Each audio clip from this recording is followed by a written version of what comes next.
First headlines చూద్దాం. మరోసారి వార్తల్లోకి mega crazy multi starrer Prabhas the Raja Saab versus yes toxic. ఈసారైనా అల్లు సిరీస్ ప్రయత్నం ఫలించేనా? Megastar Chiranjeevi, power star Pawan Kalyan, mega power star Ram Charan ఈ క్రేజీ కాంబోలో భారీ మల్టీ స్టారర్ వస్తే చూడాలని అభిమానులు ఎప్పటి నుంచో కోరుకుంటున్నారు. గతంలో నిర్మాత టి సుబ్బిరామిరెడ్డి ఈ క్రేజీ మల్టీ స్టారర్ ను ప్రకటించారు. ఈ చిత్రానికి మాటల మాంత్రికుడు త్రివిక్రమ్ శ్రీనివాస్ దర్శకుడు అని కూడా అనౌన్స్ చేశారు. ఇక ఆ తర్వాత ఎలాంటి అప్డేట్ లేదు. ఇప్పుడు ఈ క్రేజీ భారీ మల్టీ స్టారర్ మరోసారి వార్తల్లో నిలిచింది. మరి ఈ క్రేజీ కాంబో సాధ్యమేనా? ఇప్పుడు వార్తల్లోకి రావడానికి కారణం ఏంటి? అన్నయ్య చిరంజీవి, తమ్ముడు పవన్ కళ్యాణ్ కలిసి సినిమా చేస్తే చూడాలని అభిమానులు ఎప్పటినుంచో కోరుకుంటున్నారు. చిరు, శంకర్ దాదా జిందాబాద్ సినిమాలో పవన్ కళ్యాణ్ గెస్ట్ రోల్లో కనిపించారు కానీ ఫుల్ ప్లెడ్జెడ్ గా ఇద్దరూ కలిసి నటించలేదు. అలాగే చిరు, పవన్, చరణ్ ఈ ముగ్గురు కలిసి నటిస్తే ఆ సినిమా అభిమానులకు నిజంగా పండగే అని చెప్పొచ్చు. ఈ ముగ్గురు కలిసి నటించడానికి రెడీనే కానీ ఈ క్రేజీ కాంబోకు తగ్గ కథ దొరకాలి. టి సుబ్బిరామిరెడ్డి అనౌన్స్ చేసినప్పుడు నిజంగానే ఈ సినిమా ఉంటుంది అనుకున్నారు కానీ ఆ తర్వాత అది వార్తలకే పరిమితమైంది కానీ అంతకు మించి ఒక్క అడుగు కూడా ముందుకు వెళ్లలేదు. Gabbar Singh director Harish Shankar mister Bachchan movie promotions లో భాగంగా ఇచ్చిన ఇంటర్వ్యూలో పాన్ ఇండియా సినిమాల గురించి మాట్లాడుతూ పాన్ ఇండియా సినిమా చేద్దామంటే అవ్వదు, కథలో ఆ స్పాన్ ఉండాలి. చిరు, పవన్, చరణ్ కాంబినేషన్లో మూవీ చేయాలని ఓ స్టోరీ లైన్ రెడీ చేశానని అది కనుక సెట్ అయితే అదే అన్నింటికంటే పెద్ద పాన్ ఇండియా సినిమా అవుతుందని చెప్పారు. అలాగే పాన్ ఇండియా సినిమా చేద్దాం, కథ రెడీ చేయమని చెప్పే హీరో ఎవరూ ఉండరు. పుష్ప పాన్ ఇండియా చేద్దామని తీసింది కాదు. అలాగే కాంతారా సినిమా కూడా పాన్ ఇండియా చేద్దామని తీసింది కాదు. నేటివిటీకి తగ్గట్టుగా తీస్తే అందరికీ నచ్చి పాన్ ఇండియా అయిందని చెప్పారు. మనం తెలుగులో తీసే సినిమా పాన్ ఇండియా అవ్వాలని, మన కథనే దేశవ్యాప్తంగా చెప్పాలని హరీష్ శంకర్ అన్నారు. ఈ మెగా మల్టీ స్టారర్ గురించి హరీష్ చెప్పిన మాటలు వైరల్ అయ్యాయి. మరి ఈ మెగా మల్టీ స్టారర్ ను హరీష్ శంకర్ అయినా సెట్ చేస్తాడేమో చూడాలి. పాన్ ఇండియా స్టార్ ప్రభాస్ నటిస్తున్న latest movie the Raja Saab Maruti తెరకెక్కిస్తున్న ఈ మూవీ టీజర్ రిలీజ్ చేశారు. అయితే ఊహించని విధంగా టీజర్ తో పాటు రిలీజ్ డేట్ కూడా ప్రకటించారు. ఏప్రిల్ 10న ది రాజాసాబ్ రిలీజ్ అని అనౌన్స్ చేశారు. ఇదే డేట్ కి ఎస్ టాక్సిక్ మూవీ కూడా రానుంది. మరి ఇండియన్ బాక్స్ ఆఫీస్ దగ్గర ప్రభాస్ ఎస్ మధ్య పోటీ తప్పదా? ఒకవేళ ఇద్దరిలో ఎవరి సినిమా అయినా వాయిదా పడే అవకాశం ఉందా? తెలుసుకోవాలని అనుకుంటున్నారా? అయితే ఈ స్టోరీ చూడాల్సిందే. కల్కి మూవీ రిలీజ్ అయి నెల రోజులే అయింది. ఇంకా కల్కి సక్సెస్ఫుల్ గా రన్ అవుతోంది. అయినప్పటికీ darling Prabhas next movie promotion start చేయడం విశేషం. ది రాజాసాబ్ గ్లింప్స్ రిలీజ్ చేశారు. ఈ గ్లింప్స్ తో పాటు ఏప్రిల్ 10న ఈ మూవీ రిలీజ్ అంటూ రిలీజ్ డేట్ అనౌన్స్ చేసి సర్ప్రైజ్ చేశారు. ఇందులో ప్రభాస్ ను ఫ్యాన్స్ ఎలా చూడాలి అనుకుంటున్నారో అలా చూపిస్తూ ఉండడం, ఇది రొమాంటిక్ కామెడీ హర్రర్ మూవీ కావడంతో సినిమాపై అంచనాలు భారీగా ఉన్నాయి. ఈ భారీ చిత్రాన్ని ప్రముఖ నిర్మాణ సంస్థ పీపుల్ మీడియా ఫ్యాక్టరీ నిర్మిస్తోంది.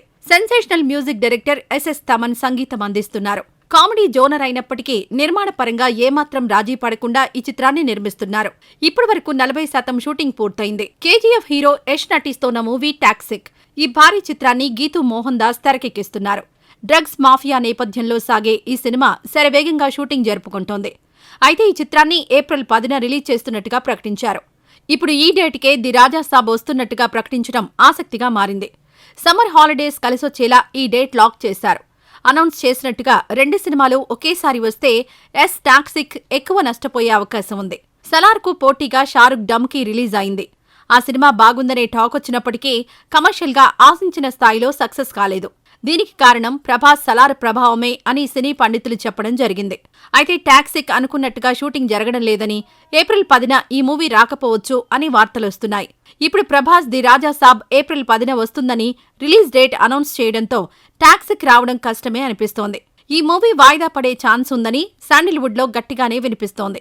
ఏది ఏమైనా Prabhas the Raja Saab, Yash Toxic box office దగ్గర పోటీ పడతాయో లేక ఒక సినిమా వాయిదా పడుతుందో క్లారిటీ రావాలంటే కొన్ని రోజులు ఆగాల్సిందే. అల్లు శిరీష్ గౌరవం సినిమాతో హీరోగా ఎంట్రీ ఇచ్చాడు.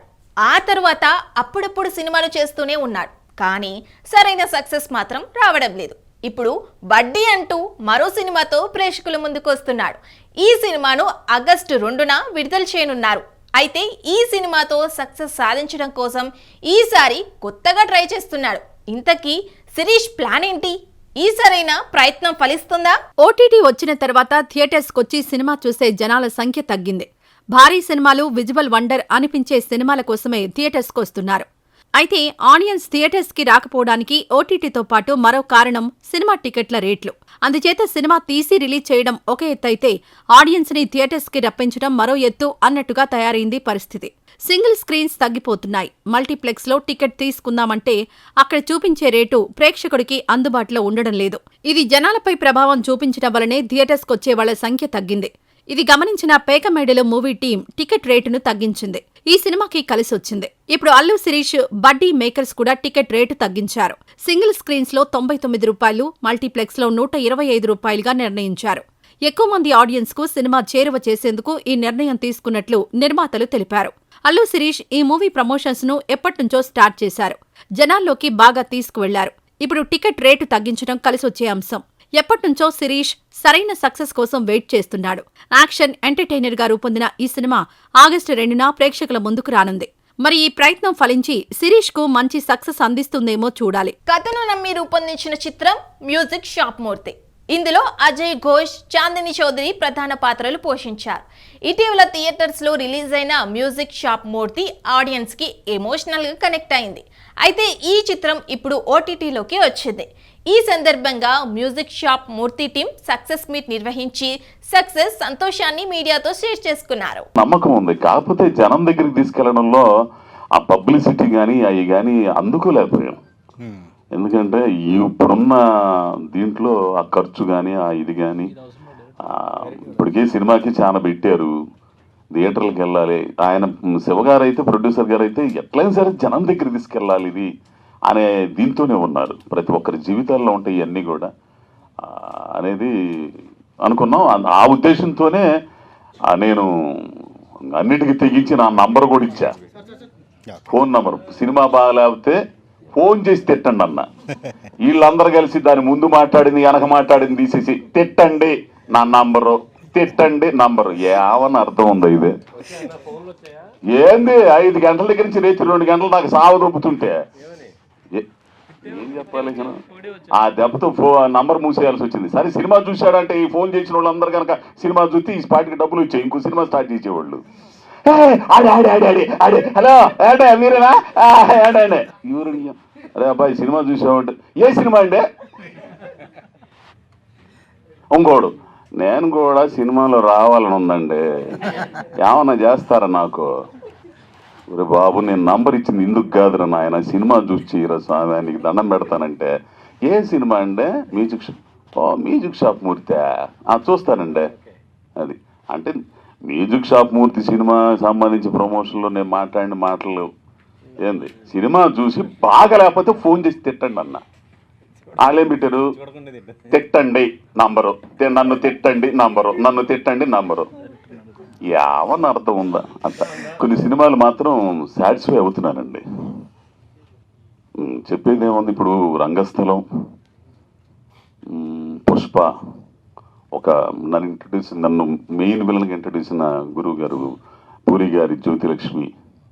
ఆ తర్వాత చెయ్యగలుగుతున్నాడు, అమ్మ చెయ్యాలా ఇదిరా అని కసి తీసుకొచ్చినాడు వివేకాత్రేయ. రేపు రాబోయే సరిపోదా శనివారంలో ఒక మంచి క్యారెక్టర్. నన్ను యూటిలైజ్ చేసుకో అంటే నన్ను అజయ్ ఘోష్లో ఇట్లా చూపించవచ్చు, ఇతను చేత చేయించవచ్చు అనుకునే వాళ్ళు కొద్ది మందిని మాత్రం కనపడుతున్నారండి. నేను వాళ్ళని తప్పట్టడం కాదు, కానీ మరి ఆలోచన మరి ఏందో నాకైతే తెలియదు. నేనైతే చేయడానికి రెడీగా ఉన్నానండి. నేను చాలాసార్లు మామూలు క్వశ్చన్స్ అడుగుతూ ఉంటారు కదా, మీరు ఓన్లీ ఫీమేల్ లీడే చేస్తారా, హీరోయిన్ క్యారెక్టర్సే చేస్తారా అని అడుగుతూ ఉంటారు. జనరలీ అందరు చెప్పినట్టే నేను చెప్తాను. అంటే నిజంగా అనిపించింది, మంచి పాత్ర అయి ఉండి ఆ పాత్రకి వెయిటేజ్ ఉండి స్టోరీని రన్ చేసేదానికి ఒక భాగమయ్యే క్యారెక్టర్ అయితే తప్పకుండా చేస్తానని చాలాసార్లు చెప్పా. ఆ అవకాశం నాకు మ్యూజిక్ షాప్ మూర్తితో వచ్చింది. ఫస్ట్ హాఫ్ అంతా ఉంటుంది, సెకండ్ హాఫ్లో రిలేటివ్లీ చాలా తక్కువ టైం స్పేస్ ఉంటుంది, బట్ ఇంపాక్ట్ అన్నది ఉంటుంది మీరు చెప్పినట్టే. సో ఒక స్క్రీన్ టైం అనే ఒక సూపర్ఫిషియల్ ఎలిమెంట్ పట్టుకుని ఇటువంటి ఒక మంచి కథ, ఒక మంచి డ్రైవింగ్ ఫ్యాక్టర్ అయ్యే ఒక మంచి క్యారెక్టర్ని పోగొట్టుకోవడం అన్నది నాట్ ఎ స్మార్ట్ డెసిషన్ అనిపించింది, అందుకే చేశాను. ఇందాక అజయ్ ఘోష్ గారు మాట్లాడుతూ తీసిందే మళ్ళీ మళ్ళీ తీస్తున్నాడు, విసిగిస్తున్నాడు అని అన్నారు. ఏంటండి, ఎందుకు అలా తీయాల్సి వచ్చింది? అంటే మీకు తెలిసిందే కదండి, నేను డెబ్యూ ఫస్ట్, సో ఆ ఇన్సెక్యూరిటీ అనేది ఉంటుందండి ఇనిషియల్గా. డెబ్యూ వల్లనే కొంచెం 2-3 షాట్లు ఎక్కువ తీసి పెట్టుకుంటే మన ఎడిటింగ్లో కొంచెం చేసుకోవచ్చు అనే దాని గురించి అండి 100%. అది ఇప్పుడు ఏంటంటే ఈ సినిమా కంప్లీట్ అయ్యేసరికి అది ఎంతవరకు తీయాలి, ఏం తీయాలి అనేది ఫుల్ క్లారిటీ వచ్చేసిందండి. నెక్స్ట్ సినిమాకి అది రిపీట్ అవ్వకుండా